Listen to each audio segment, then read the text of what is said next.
Ang intense ng mga kaganapan ngayon sa abot kamay na pangarap sapagkat magugulantang si Don Pepe sa mga sasabihin sa kanya ni Zoe. Dito nga ay malalaman ni Zoe ang plano ni Moira na pagpapapatay kay Don Pepe kaya naman ay agad niya itong ipapaalam sa lolo niya at tutulungan niya nga itong tumakas. Samantala ay maiisipan na nga nila Doc Robert at Giselle na humingi ng tulong sa mga pulis para sa nawawala nilang ama na si Don Pepe.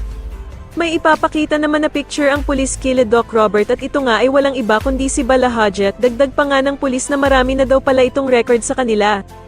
Kaya naman ay bigla itong maaalala ni Doc Robert at malilinawan na nga siya kung sino talaga ang dumukot sa kanyang ama at kung sino ang kasabwat nito.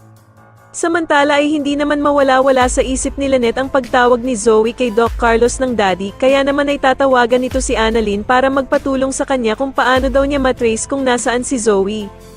Sasagutin naman siya ni Annalyn na gagawa daw siya ng paraan kung paano nila makokontak at matrace kung nasaan si Zoe.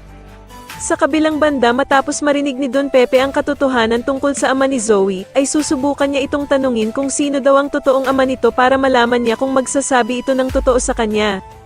Samantala ay mag-uusap naman ng masinsinan sila Bala Hadji at Moira tungkol sa pananahimik ni Don Pepe.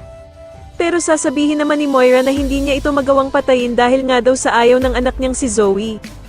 Pero isasuggest naman ni Bala Hadji na pauwiin na nga lang daw muna si Zoe sa bahay nila at siya na nga daw ang bahalang pumatay kay Don Pepe.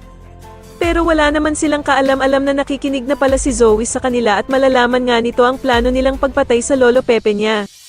Sa tingin niyo magtagumpay kaya ang planong pagpapatakas ni Zoe sa lolo Pepe niya para hindi ito mapapatay ni Moira kay Bala Hadji, mas lalo na nga talagang nagiging exciting ang mga susunod na kaganapan kaya naman ay mas lalo pa nating abangan ang mas lalong gumigandang abot kamay na pangarap. Maraming salamat po sa inyong panonood at sana po ay masubscribe niyo ako. Maraming salamat po.